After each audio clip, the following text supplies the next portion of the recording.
भारत में एक से एक प्रचलित डाकुओं का इतिहास रहा है, पर दक्षिण भारत में एक ऐसा डाकू हुआ जिसने 20 साल तक तमिलनाडु और कर्नाटक के जंगलों में आतंक का ऐसा मंजर कायम किया कि उसका नाम सुनते ही लोगों की रूह तक कांप जाती थी। वो इतना निर्मम और खतरनाक था कि उसके आगे दो राज्यों की सरकारों को झुकना पड़ा। केवल 10 साल की छोटी सी उम्र में क्राइम की दुनिया में कदम रखकर वो इतना पॉपुलर हुआ कि कोई उसे रॉबिन हुड कहता तो कोई उसे डीमन कह के बुलाता। अपनी क्राइम की हिस्ट्री में उसने करीब 184 लोगों को मौत के घाट उतार दिया, जिसमें आधे से ज्यादा केवल फॉरेस्ट गार्ड्स और पुलिस वाले थे। इसके अलावा उसने लगभग 2000 हाथियों की निर्मम तरीके से जान ले ली और अपने सभी विरोधी गुटों का सफाया कर दिया। हाथी के दांत की तस्करी से लेकर चंदन की लकड़ी की स्मगलिंग तक से उसने बेशुमार दौलत हासिल कर अपने साम्राज्य को किडनैपिंग तक बढ़ा दिया था। दरिंदगी के लिए मशहूर वीरप्पन के शौक भी अतरंगी थे। वो खूंखार दिखने के लिए न केवल लंबी लंबी मूछें रखता बल्कि पुलिस अधिकारी को मारकर उनके सर से फुटबॉल भी खेला करता था। एक समय ऐसा आया कि उसने कन्नड़ सिनेमा के सुपरस्टार राजकुमार को किडनैप किया तो कभी कर्नाटका के फॉर्मर मिनिस्टर नागप्पा को किडनैप कर उनकी दिन दहाड़े हत्या कर दी, जिससे पूरे भारत में सनसनी फैल गई। उसकी इस पॉपुलैरिटी और दरिंदगी से तंग आकर कर्नाटका एंड तमिलनाडु सरकार को उसे पकड़ने के लिए 5 करोड़ का इनाम घोषित करना पड़ा। फिर भी 20 सालों में 220 करोड़ खर्च करने के बावजूद भी पुलिस कभी उसे जिंदा नहीं पकड़ सकी। तो आइए जानते हैं कहानी भारत के most wanted criminal Koose Munuswamy Veerappan की, जिसने पूरे दुनिया में अपराध का ऐसा डंका बजाया कि उसके मरने पर विदेशी मीडिया का शीर्षक था death of a demon. Veerappan and his gang members have killed 119 persons so far. Despite a decade-long effort by 2 states to nab this dreaded criminal, he has run away scot-free every time. However, Veerappan is also said to have helped villagers, which earned him a Robin Hood image. It is a matter of concern for the whole country. The kidnap drama of Kannada matinee idol Dr. Rajkumar by sandalwood smuggler Veerappan finally came to an end. We are going hammer and tongs to get at the forest brigand Veerappan. Koose Munuswamy Veerappan का जन्म 18 जनवरी 1952 को कर्नाटका के गोपीनाथम गांव में एक तमिल परिवार में हुआ। वीरप्पन का परिवार चरवाहों का काम करता था, जिस कारण वीरप्पन का बचपन से ही जंगल में आना जाना होता रहा। उस पर सबसे ज्यादा इन्फ्लुएंस उसके चाचा सालवई गौंडर का था, जो एक कुख्यात शिकारी और चंदन तस्कर था। इसलिए बचपन से ही वीरप्पन आपराधिक घटनाओं को देखते हुए बड़ा हुआ, या यूं कहे कि अपराध उसे विरासत में मिला। आसपास के जंगलों में अपने चाचा की पहचान के कारण धीरे धीरे वीरप्पन की भी दोस्ती कई शिकारी ग्रुप से हो गई। जब भी वो जंगल जाता तो अक्सर शिकारियों को हाथियों का शिकार करते हुए बड़े गौर से देखता। धीरे धीरे करके वीरप्पन को भी हाथियों का शिकार करना और उनसे पैसे कमाने का काम अट्रैक्ट करने लगा। उस समय के मशहूर हाथी तस्कर मलयूर मम्माटियन से वीरप्पन सबसे ज्यादा प्रभावित हुआ और अपने मकसद में कामयाब होने के लिए छोटी सी उम्र में ही बंदूक चलाने की ट्रेनिंग लेने लगा। उस समय दक्षिण भारत के जंगलों में हाथियों का शिकार करना आम बात थी। हाथियों को मारकर उनके दांतों को महंगे दामों में बेचा जाता। वीरप्पन भी मात्र 10 साल की उम्र में शिकार के लिए मैदान में कूद पड़ा और कुछ ही दिनों में इस काम में इतनी महारत हासिल करी कि उसका नाम उस समय के सबसे बेहतरीन शूटरों में शामिल होने लगा।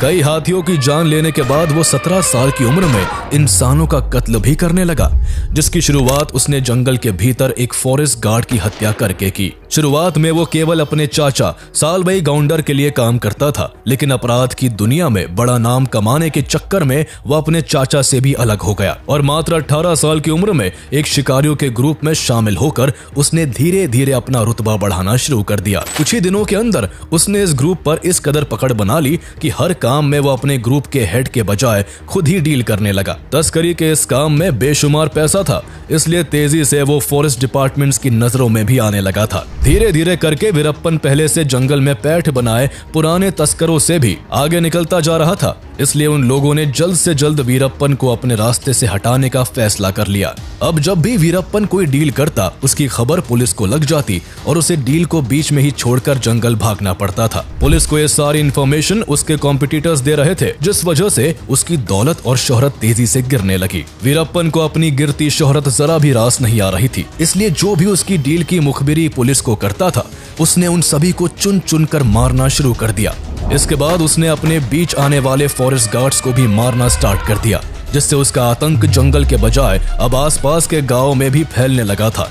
अब वीरप्पन जंगल में केवल अपना शासन और आतंक का साम्राज्य स्थापित करना चाहता था, इसलिए वो एक एक करके जंगल के बाकी सभी तस्कर गिरोहों को भी खत्म करने लगा। जैसे जैसे वो लोगों की मौत से अपने हाथ रंग रहा था, वैसे वैसे उसका रुतबा और उसकी शोहरत पड़ोसी राज्यों के जंगलों में भी बढ़ती जा रही थी। इस तरह तमिलनाडु और कर्नाटका के जंगलों के चप्पे चप्पे पर वीरप्पन का कंट्रोल हो गया। उसने इस दौरान अपनी गैंग में करीब 100 लोग जोड़ लिए थे, जो हाथियों को मारने के लिए किसी पानी वाले क्षेत्र में कई दिनों तक तैनात रहते, और जैसे ही कोई हाथी प्यास बुझाने वहां आता, वीरप्पन सीधा हाथी के सर के बीचों बीच गोली मारकर उसकी जान ले लेता। उसके इस काम में अड़ंगा डालने वाले सभी लोगों को उसने मार डाला, जिनमें पुलिस अधिकारी, वन अधिकारी और मुखबिरों की संख्या सबसे ज्यादा है। आइवरी के कारोबार से वीरप्पन ने खूब मोटा पैसा कमाया, लेकिन इस कमाई के लिए उसने करीब 2000 हाथियों को मार दिया था, जिस कारण जंगलों में हाथियों की घटती संख्या सरकार के लिए सरदर्द बनती जा रही थी। इसलिए तमिलनाडु और कर्नाटका की गवर्नमेंट ने जंगलों में फॉरेस्ट ऑफिसर्स की गश्ती को बढ़ाकर हाथी के दांत से बने प्रोडक्ट्स की बिक्री पर रोक लगा दी। हाथियों की घटती संख्या और गवर्नमेंट के इस एक्शन से वीरप्पन का बिजनेस ठप पड़ने लगा, इसलिए अब वो हाथी के दांत की तस्करी को छोड़कर चंदन की लकड़ी की स्मगलिंग करने लगा। उसने अपने जीवन काल में करीब 10,000 टन चंदन की लकड़ी काट कर बेची, जिसकी कीमत उस समय 2 अरब रुपए थी। भारत में चंदन की लकड़ी को काटना और उसे बेचना इल्लीगल और क्राइम है। इस पर हक केवल उस राज्य की सरकार का होता है, पर वीरप्पन इस पर अपना हक मानता था और इसकी तस्करी धड़ल्ले से कर रहा था। कर्नाटक और तमिलनाडु की सरकार कई सालों की कोशिश के बाद भी वीरप्पन को पकड़ने में कामयाब नहीं हो पा रही थी। कई फॉरेस्ट ऑफिसर्स वीरप्पन को पकड़ने तो गए, लेकिन वो खुद वीरप्पन के हाथों मारे जाते। इसलिए कर्नाटका गवर्नमेंट को एक ऐसे ऑफिसर की तलाश थी जो अपने काम में माहिर और ईमानदार हो। ऐसे ही एक IFS ऑफिसर थे, P. श्रीनिवास, जिन्हें कर्नाटका गवर्नमेंट साल 1983 में प्रमोट करके deputy conservator of forest DCF के पद पर कर्नाटका के चामराजनगर में तैनात करती है। इस पूरे एरिया में वीरप्पन का कब्जा था और आए दिन उसका नाम मीडिया की सुर्खियों में रहता था। इसलिए P. श्रीनिवास ने वीरप्पन को पकड़ने के लिए इस क्षेत्र में अपना नेटवर्क बनाना स्टार्ट कर दिया। 3 साल की कड़ी मेहनत और कई प्रयासों के बाद आखिरकार 1986 में उन्होंने बैंगलोर में चल रहे सार्क सम्मेलन के दौरान वीरप्पन को पकड़ लिया। पूछताछ के लिए वीरप्पन को बूदीपाड़ागा फॉरेस्ट रेस्ट हाउस लाया गया, जहां उसे कई दिनों तक रखकर पूछताछ की गई। पूछताछ में मिली जानकारी के बाद पुलिस ने कर्नाटक, तमिलनाडु और केरल में वीरप्पन के कई ठिकानों पर छापा मारकर चोरी की गई चंदन की लकड़ियों के कई बंडल्स बरामद किए। एक दिन P. श्रीनिवास ऐसे ही किसी छापेमारी के लिए बाहर गए हुए थे कि तभी उनकी अनुपस्थिति में वीरप्पन को वहां से भागने का सही मौका हाथ लगा और वो किसी तरह पुलिस को चकमा देकर वहां से भाग निकला। पुलिस से भाग निकलने के बाद साल 1987 में वीरप्पन और ज्यादा चर्चा में तब आ गया जब उसने चिदम्बरम नाम के एक फॉरेस्ट ऑफिसर को किडनैप कर बड़ी ही निर्दयता से उनकी हत्या कर दी। P. श्रीनिवास पहले ही वीरप्पन के भाग निकलने से उलझन में थे, वही इस घटना के बाद वो और भी ज्यादा ताकत के साथ वीरप्पन को दोबारा पकड़ने में जुट गए। P. श्रीनिवास ने इस बार वीरप्पन के गांव गोपीनाथम पर फोकस किया। इस गांव में पुलिस ने पहले भी काफी इंक्वायरी की थी।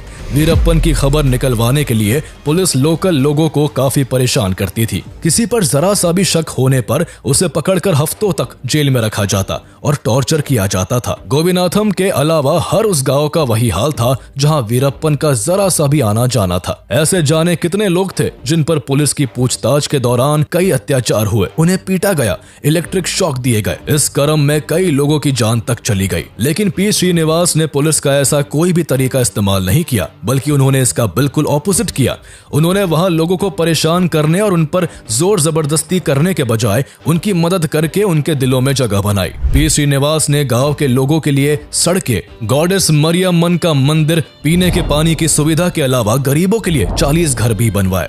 इन सभी कामों के लिए कुछ गवर्नमेंट फंड का इस्तेमाल भी किया गया, तो कुछ पैसे श्रीनिवास ने अपनी सैलरी से भी दिए। इस दौरान उन्होंने कई लोगों को रोजगार भी दिलाए, जिसमें वीरप्पन की बहन मारी भी शामिल थी। मारी को भी एक डिस्पेंसरी में काम दिलवाया गया था। इस तरह P. श्रीनिवास गोपीनाथम में लोगों के चहीते बन गए और वहां अपना एक लोकल इंटेलिजेंस नेटवर्क क्रिएट करने में सफल रहे, जो वीरप्पन को पकड़ने के लिए उनकी मदद करने लगा। इसके बाद वीरप्पन और उसके परिवार की सभी एक्टिविटीज की खबर P. श्रीनिवास को मिलना शुरू हो गई और वो उसे अरेस्ट करने के लिए प्लानिंग करने लगे।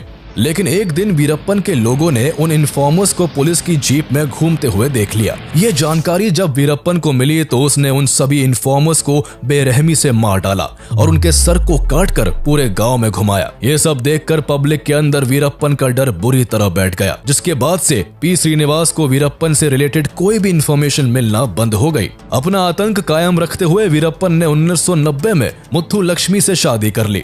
इसके कुछ ही दिन बाद फरवरी 1990 में पुलिस को वीरप्पन की चंदन तस्करी की एक बड़ी डील की इंफॉर्मेशन मिली। डील की जगह पता चलते ही पुलिस ने उस जगह को चारों ओर से घेर लिया। वीरप्पन को बचने के लिए अपना सारा माल छोड़कर वहां से छुपते छुपाते भागना पड़ा। इस दौरान लगभग 1.5 करोड़ रुपए कीमत की चंदन की लकड़ी को पुलिस ने बरामद किया। इस कार्रवाई से वीरप्पन को भारी नुकसान हुआ था, जिससे वो पुलिस के प्रति और अधिक क्रूर हो गया। वीरप्पन का यह गुस्सा तब और बढ़ गया जब उसे उसकी बहन मारी की सुसाइड की खबर मिली। इसके लिए उसने पी श्रीनिवास को दोषी ठहराया। दरअसल जब से पी श्रीनिवास ने वीरप्पन की बहन को काम दिलाकर मदद की थी, तब से उनके अफेयर की अफवाह उड़ने लगी थी। इसलिए बहन की आत्महत्या के लिए वीरप्पन पी श्रीनिवास को जिम्मेदार मानने लगा। वो पहले से ही श्रीनिवास द्वारा अरेस्ट किए जाने और उसकी डील्स को बर्बाद करने के लिए गुस्से में था, और अब बहन की मौत के बाद पी श्रीनिवास से बदला लेने के लिए वो और भी ज्यादा बेसब्र हो गया। कुछ वक्त बाद ही उसे अपना बदला लेने का अच्छा मौका दिखा। दरअसल जुलाई 1991 में पी श्रीनिवास का STF में कार्यकाल समाप्त हो गया, जिसके बाद उन्हें मुहैया की गई सुरक्षा कम कर दी गई। सही मौका पाकर वीरप्पन ने पी श्रीनिवास के खिलाफ प्लानिंग करते हुए अपने छोटे भाई अर्जुनन के जरिए श्रीनिवास को संदेश भिजवाया कि वो सरेंडर करना चाहता है, लेकिन इसके लिए उन्हें अकेले उससे मिलने जंगल आना होगा। हालांकि ये सब वीरप्पन की चाल थी, पर पी श्रीनिवास इसमें फंस गए और वीरप्पन से मिलने अकेले ही जंगल की ओर निकल पड़े। उनके वहां पहुंचते ही वीरप्पन ने उन्हें बेरहमी से मार डाला। ऐसा माना जाता है कि वीरप्पन उनके सर को काटकर अपने साथियों के साथ फुटबॉल खेला करता था। इस तरह की निर्मम हत्या से पूरा देश दहल चुका था। उसकी दरिंदगी के किस्से देश के कोने कोने में मशहूर होने लगे थे। अकेले वीरप्पन ने 2-2 राज्यों की पुलिस की नाक में दम कर रखा था। जब भी दोनों में से किसी एक स्टेट की पुलिस कार्रवाई करती, वीरप्पन दूसरे स्टेट के जंगलों में जाकर छुप जाता था, जिससे पुलिस चाहकर भी उसे पकड़ नहीं पा रही थी। इसलिए कर्नाटक और तमिलनाडु की गवर्नमेंट ने मिलकर 1992 में एक joint special task force STF का गठन किया। वीरप्पन को पकड़ने की जिम्मेदारी इस फोर्स के जॉइंट चीफ वॉल्टर देवराम को दी गई। फरवरी 1992 में कर्नाटका टास्क फोर्स ने वीरप्पन के अड्डों पर कार्रवाई करते हुए उसके राइट हैंड गुरुनाथन को मार गिराया। इस पूरे ऑपरेशन में SI शकील अहमद की बड़ी भूमिका थी और उनकी बहादुरी के कारण ही यह संभव हो पाया था। इस घटना के बाद वीरप्पन चुप नहीं बैठा और 3 महीने बाद ही रामपुरा पुलिस स्टेशन पर हमला कर कई पुलिस कर्मियों को मारकर उनके हथियारों को लूट लिया। वीरप्पन इस तरह एक के बाद एक कई अटैक्स करता है, जिसके बाद STF हरकत में आ जाती है और उसके सभी अड्डों के आसपास सघन तलाशी अभियान शुरू कर देती है, पर STF को कुछ भी हाथ नहीं लगता। वहीं दूसरी तरफ वीरप्पन आइवरी की एक फेक डील की अफवाह फैलाता है, जिसके चलते 14 अगस्त 1992 को SP हरि कृष्ण और SI शकील अहमद अपनी टीम के साथ उसे पकड़ने के लिए जंगल पहुंच जाते हैं। यहाँ वीरप्पन प्लानिंग के तहत घात लगाकर उन पर हमला करता है, जिसमें SP हरि कृष्ण और SI शकील अहमद समेत 5 पुलिस कर्मियों की जान चली जाती है। वीरप्पन का पुलिस वालों पर कहर बरस रहा था। पुलिस उसे पकड़ने जाती है और खुद उसका शिकार हो जाती। वीरप्पन इस बार IPS ऑफिसर के गोपाल कृष्णन को टारगेट करता है और 1993 में कोलाथपुर गांव में पोस्टर लगाकर खुद को पकड़ने के लिए गोपाल कृष्णन को ललकारता है। इस खबर से पूरे इलाके में सनसनी फैल जाती है और गोपाल कृष्णन वीरप्पन के इस उकसावे में आकर उसे पकड़ने के लिए अपनी टीम के साथ जंगल निकल पड़ते हैं। उनके साथ 15 इन्फॉर्मर्स, 2 फॉरेस्ट गार्ड्स और 5 पुलिस वाले भी एक अन्य बस में सवार थे, जो उनके आगे आगे चल रहे थे।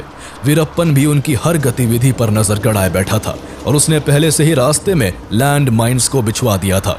जैसे ही बस पलार ब्रिज के पास पहुंचती है, बस को विस्फोट से उड़ा दिया जाता है। बस में सवार सभी 22 लोग मारे जाते हैं, लेकिन गोपाल कृष्णन दूसरे व्हीकल में होने के कारण बच जाते हैं। इस विस्फोट में वो गंभीर रूप से घायल होते हैं और उन्हें ठीक करने के लिए डॉक्टर्स को 9 सर्जरीज करनी पड़ती है।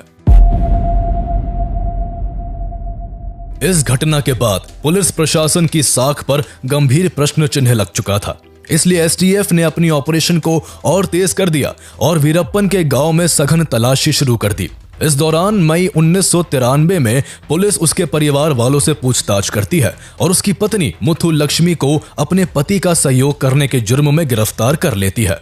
हालांकि उसे कुछ दिनों के बाद छोड़ दिया जाता है। वीरप्पन की पत्नी को तो रिहा कर दिया गया, लेकिन इसी बीच तमिलनाडु गवर्नमेंट ने वीरप्पन और उसके गुट को पकड़ने के लिए एसटीएफ के साथ साथ बीएसएफ को भी जोड़ दिया। बीएसएफ ने जुलाई 1993 में फॉरेस्ट एरिया में ऑपरेशन करते हुए वीरप्पन के 19 साथियों को गिरफ्तार कर लिया। एक महीने बाद अगस्त 1993 में बीएसएफ और वीरप्पन की गैंग के बीच फिर से मुठभेड़ हुई, जिसमें वीरप्पन के 18 लोग मारे गए। वहीं इस दौरान बीएसएफ के 3 जवान भी शहीद हो गए। इसके बाद का क्रम कई सालों तक ऐसा ही चलता रहा। कभी पुलिस वीरप्पन के गैंग मेंबर्स को मार गिराती, तो कभी वीरप्पन पुलिस पर छुपके से हमला करके उन्हें अपना निशाना बनाता। पुलिस लाख कोशिशों के बाद भी वीरप्पन को पकड़ना तो दूर, उसको छू तक भी नहीं पा रही थी। जंगल में उसने एक ऐसा साम्राज्य स्थापित कर लिया था जिसे 2 राज्यों की पुलिस मिलकर भी नहीं गिरा पा रही थी। अब वीरप्पन ढेर सारे पैसों और अपने रसूख का इस्तेमाल करके पॉलिटिकल फेवर पाने के लिए उनसे अपना संपर्क बढ़ाने लगा। इसी चाहत में उसने वन अधिकारियों और चर्चित लोगों को अगवा कर उन्हें रिहा करने के बदले अपनी बात मनमाना शुरू कर दिया। 13 जुलाई 1997 में वीरप्पन ने बुरुड़े जंगलों में 10 फॉरेस्ट ऑफिसर्स को किडनैप कर लिया और उन्हें रिहा करने के बदले में सरकार से ऑफिशियल स्टेटमेंट के जरिए माफी की मांग की। हालांकि सरकार ने वीरप्पन से बातचीत के जरिए उन सभी को 7 हफ्तों के बाद रिहा करवा लिया। इसके कुछ ही महीने बाद 8 अक्टूबर 1997 को वीरप्पन की गैंग ने 2 वाइल्ड लाइफ फिल्म मेकर्स कृपाकर और सेनानी को किडनैप कर लिया, जो जंगल में कुछ शूट करने गए हुए थे। वीरप्पन को उनकी बात का विश्वास नहीं हुआ। उन्हें लगा कि वो दोनों पुलिस के इन्फॉर्मर्स हैं, इसलिए उसने 10 दिनों तक उन्हें अपने पास रखा और फिर जब उसका शक दूर हो गया तो उसने दोनों को छोड़ दिया। आगे चलकर दोनों ने वीरप्पन के बारे में काफी कुछ शेयर किया। उन दोनों के अनुसार वीरप्पन को वाइल्ड लाइफ बहुत पसंद थी और जंगलों में सालों से रहने के कारण वो किसी भी जानवर को उसकी आहट से पहचान लेता और कई जानवरों की आवाजें भी निकाल लेता था। इसके अलावा समय समय पर वो अपने क्राइम की ऑडियो और वीडियो रिकॉर्ड करवाकर बाहर भेजता, जिससे उसके आतंक का कहर कायम रहे। वीरप्पन वो खूंखार डकैत और तस्कर था जो गुनाह किए बिना रह नहीं सकता था।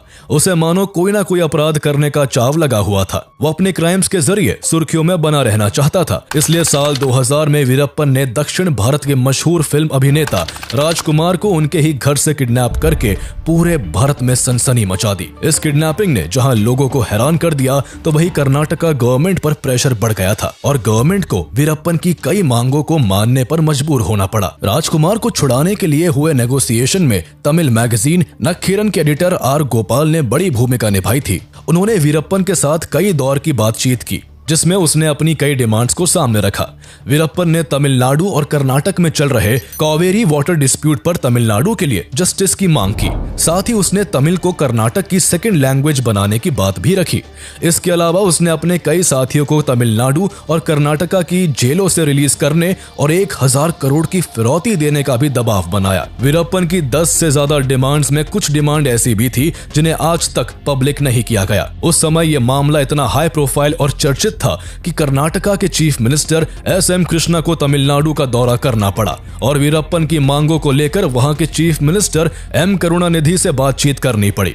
काफी मशक्कत के बाद आखिरकार 108 दिनों के बाद राजकुमार को रिहा कराया जा सका।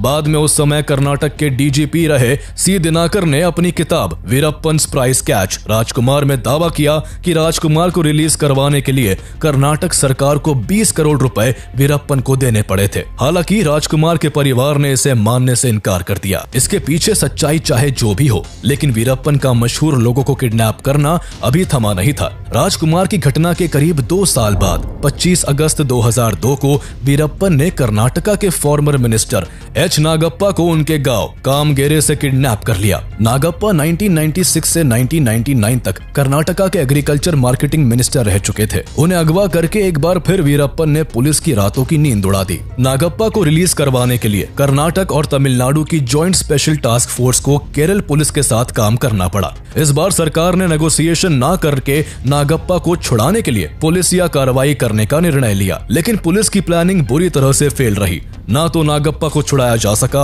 और ना ही वीरप्पन को गिरफ्तार किया जा सका। वहीं वीरप्पन पुलिस के इस रुख से काफी गुस्से में था, इसलिए जब उसे लगा कि सरकार उससे कोई नेगोशिएशन नहीं करेगी तो उसने नागप्पा को मारकर जंगल में फेंक दिया। इस घटना से एक बार फिर पूरा दक्षिण भारत सन्न रह गया। कर्नाटका और तमिलनाडु की जॉइंट स्पेशल टास्क फोर्स की भारी बदनामी हुई। उनकी कार्यशैली पर सवाल उठाए जाने लगे और उनके ऊपर वीरप्पन को जल्द से जल्द पकड़ने का दबाव बढ़ने लगा। इस घटना के बाद कर्नाटका गवर्नमेंट ने वीरप्पन को जिंदा या मुर्दा पकड़ने पर इनाम की राशि को बढ़ाकर 5 करोड़ कर दिया। यह राशि दाऊद इब्राहिम को पकड़ने के लिए रखी गई इनामी राशि के बाद दूसरा सबसे बड़ा इनाम था।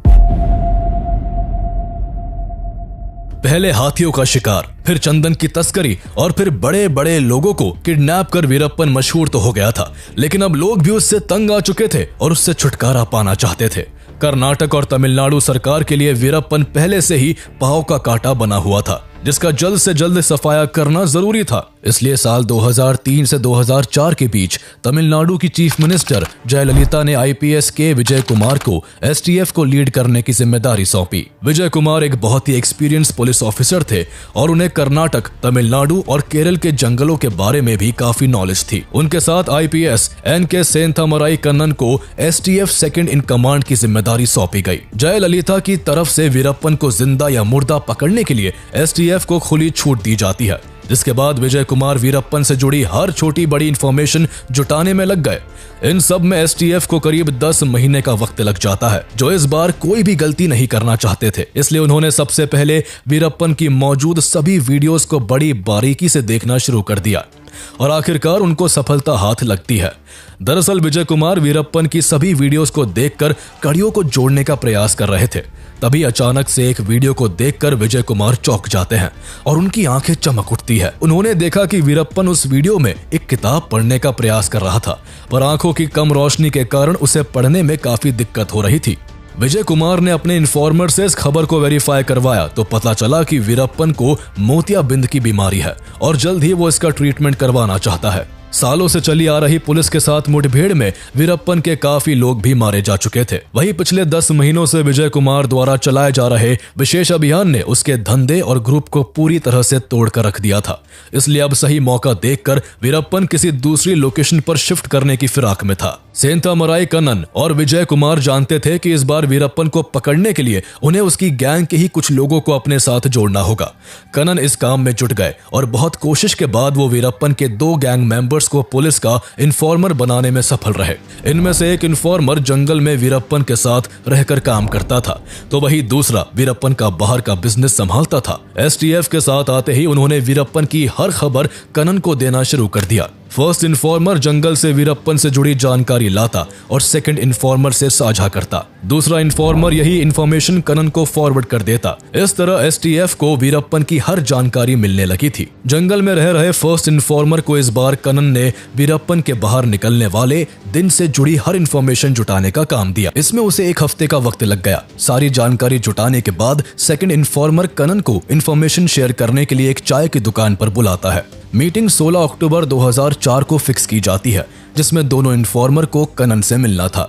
16 अक्टूबर के दिन फर्स्ट इन्फॉर्मर द्वारा बताई गई चाय की दुकान पर दूसरा इन्फॉर्मर पहुंचता है। वही सेंथामराई कन्नन अपनी अनकवर गाड़ी में बैठे हुए थे। कुछ देर बाद फर्स्ट इन्फॉर्मर भी वहां पहुंच जाता है और चाय पीने के बहाने दूसरे इन्फॉर्मर को बताता है कि अन्ना 18 अक्टूबर को अपना ट्रीटमेंट करवाने जंगल से बाहर आने वाले हैं और वो सेलम के एक हॉस्पिटल में अपना ट्रीटमेंट करवाना चाहते हैं, लेकिन वो चाहते हैं कि इसकी खबर पुलिस को ना लगे, इसलिए वो हर चीज को कई बार वेरीफाई करवा रहे हैं। इसके साथ ही वो बताता है कि उनके साथ कुछ हथियारों से लैस आदमी भी हो सकते हैं, इसलिए किसी ऐसी गाड़ी को लाया जाए जिसमें ज्यादा लोग बैठ सके। सेकंड इन्फॉर्मर सारी इन्फॉर्मेशन कन्नन को फॉरवर्ड करता है, जिससे वो अपने सीनियर विजय कुमार को पास कर देते हैं। यह विजय कुमार और उनकी टीम के लिए बेस्ट चांस था, क्योंकि उन्हें भी पता था कि वीरप्पन को जंगल के अंदर पकड़ना लगभग नामुमकिन है। इसलिए वीरप्पन के जंगल से बाहर आने वाले दिन को ही उसकी जिंदगी का आखिरी दिन बनाने में एसटीएफ पूरी जी जान से जुट जाती है। प्लानिंग की जाती है कि वीरप्पन को आंख के इलाज के लिए हॉस्पिटल तक एम्बुलेंस के जरिए लाया जाएगा। एम्बुलेंस तक लाने का काम इन्फॉर्मर को सौंपा गया। इस काम के लिए एम्बुलेंस को इसलिए चुना गया ताकि वीरप्पन को सब कुछ नॉर्मल लगे और उसे एसटीएफ के प्लान की भनक तक न लग सके। हालांकि हड़बड़ी में इस एम्बुलेंस में सेलम की स्पेलिंग गलत लिख दी गई। यह एसटीएफ की ओर से एक बड़ी चूक थी, परंतु किस्मत से वीरप्पन और उसके गैंग के लोगों की नजर इस गलती पर नहीं जा सकी। इस पूरे ऑपरेशन को ऑपरेशन कोकून नाम दिया गया, जो कि एम्बुलेंस का कोड नेम था। वीरप्पन को इलाज के बहाने एम्बुलेंस के जरिए जंगल से बाहर लाने का प्लान तो बन चुका था, पर अब एक चैलेंज ये था कि उस एम्बुलेंस को ड्राइव कौन करेगा। इसलिए विजय कुमार और सेंतमराई कन्नन इस ऑपरेशन में शामिल होने वाले सभी कमांडोज के साथ मीटिंग करते हैं, जिसमें तय होता है कि एम्बुलेंस का ड्राइवर और हेल्पर एसटीएफ के ही 2 अंडरकवर एजेंट होंगे। उधर वीरप्पन, जो कि अपनी लंबी लंबी मूंछों के लिए मशहूर होता है, वो बाहर निकलने से पहले अपनी मूंछें कटवा लेता है और 18 अक्टूबर 2004 को रात के समय जंगल से बाहर निकलकर अपने तीनों साथियों के साथ एम्बुलेंस में बैठ जाता है। एसटीएफ के कमांडोज गन्ने से भरी ट्रक और एक लॉरी की आड़ में छुपकर अपनी अपनी पोजीशंस ले लेते हैं। 6 एसटीएफ कमांडोज पास के ही स्कूल की छत पर अपनी अपनी AK-47 राइफल्स के साथ मुस्तैद हो जाते हैं। वही कनन एक वैन से फील्ड पर उतरकर अपनी टीम को इंस्ट्रक्शन देने लगते हैं। जैसे ही एम्बुलेंस उस जगह पहुंचने वाली होती है, उसका ड्राइवर पहले गाड़ी की नीली बत्ती जलाता है और फिर आगे की फॉग लैंप जलाता है। दरअसल ये एसटीएफ का एक सीक्रेट कोड होता है, जिसका मतलब होता है कि गाड़ी में वीरप्पन के अलावा और भी लोग हैं और सभी के पास हथियार है। ये देखते ही कनन तेजी से दौड़ने लगते हैं और थम्स अप दिखाकर विजय कुमार और बाकी की टीम को अलर्ट कर देते हैं। जैसे ही एम्बुलेंस एसटीएफ के नजदीक पहुंचती है, सबसे पहले ट्रक से रास्ता ब्लॉक कर दिया जाता है और इसी बीच एम्बुलेंस का ड्राइवर तेज ब्रेक मारता है ताकि उसमें बैठे वीरप्पन और उसके लोगों को तेज झटका लगे और वो अनबैलेंस होकर एक दूसरे पर गिर जाए। ऐसा करने के तुरंत बाद एसटीएफ के दोनों कमांडोज तेजी से एम्बुलेंस से कूदकर अपनी टीम से जा मिलते हैं। वीरप्पन कुछ समझ पाता कि तभी एसटीएफ अनाउंसमेंट करके वीरप्पन को सरेंडर करने को कहती है। वीरप्पन को अब सारा खेल समझ आ चुका था, पर उसे इस तरह खुद को पुलिस के हवाले करना बिल्कुल भी बर्दाश्त नहीं था। इसलिए अनाउंसमेंट के तुरंत बाद उसने और उसके तीनों साथियों ने पुलिस पर फायरिंग करना शुरू कर दी। एसटीएफ ने भी जवाबी कार्रवाई करते हुए 20 मिनट के अंदर ही एम्बुलेंस पर 338 राउंड फायरिंग की। इस अंधाधुन गोलीबारी में वीरप्पन और उसके तीनों साथी मारे जा चुके थे। इस खबर के बाद तमिलनाडु और कर्नाटका की सरकारों ने राहत की सांस ली। उनका सबसे बड़ा सरदर्द अब खत्म हो चुका था। वहीं वीरप्पन की मौत से लोगों के बीच भी काफी जश्न का माहौल देखा गया। वीरप्पन के गांव के लोगों ने पटाखे जलाकर खुशियां मनाई। जैसे ही ये इन्फॉर्मेशन तमिलनाडु की चीफ मिनिस्टर जयललिता को दी जाती है, उनका खुशी का ठिकाना नहीं रहता। बाद में ऑपरेशन कोकून को सफल बनाने में शामिल सभी जाबाजों को उनकी बहादुरी के लिए तमिलनाडु सरकार द्वारा सम्मानित किया जाता है। हालांकि वीरप्पन की क्राइम की दुनिया को आगे बढ़ाने में पुलिस डिपार्टमेंट के कुछ लोग भी जिम्मेदार थे। कई बार वीरप्पन पकड़े जाने के काफी करीब आकर बच निकलता था, क्योंकि कुछ करप्ट पुलिस वालों के जरिए उसे सारी इंफॉर्मेशन पहले ही मिल जाती थी। वीरप्पन को पकड़ने के लिए कर्नाटक और तमिलनाडु की सरकार को 20 सालों में 220 करोड़ खर्च करने पड़े, लेकिन फिर भी कुख्यात और चालाक वीरप्पन को पुलिस कभी जिंदा नहीं पकड़ पाई। वीरप्पन की मौत के बाद उसके एनकाउंटर के बारे में मीडिया में कई तरह की थ्योरीज चली। कोई कहता कि वीरप्पन को पुलिस ने 3 दिनों तक टॉर्चर करके मार दिया, तो कोई बताता कि वीरप्पन सरेंडर करना चाहता था पर उसे मौका नहीं दिया गया। कहा तो यहाँ तक भी जाता है कि अगर वो जिंदा पकड़ा जाता तो कई पॉलिटिशियंस और ऑफिसर्स भी फंस सकते थे। हालांकि सच्चाई क्या है, इसका राज वीरप्पन की मौत के साथ ही दफन हो गया।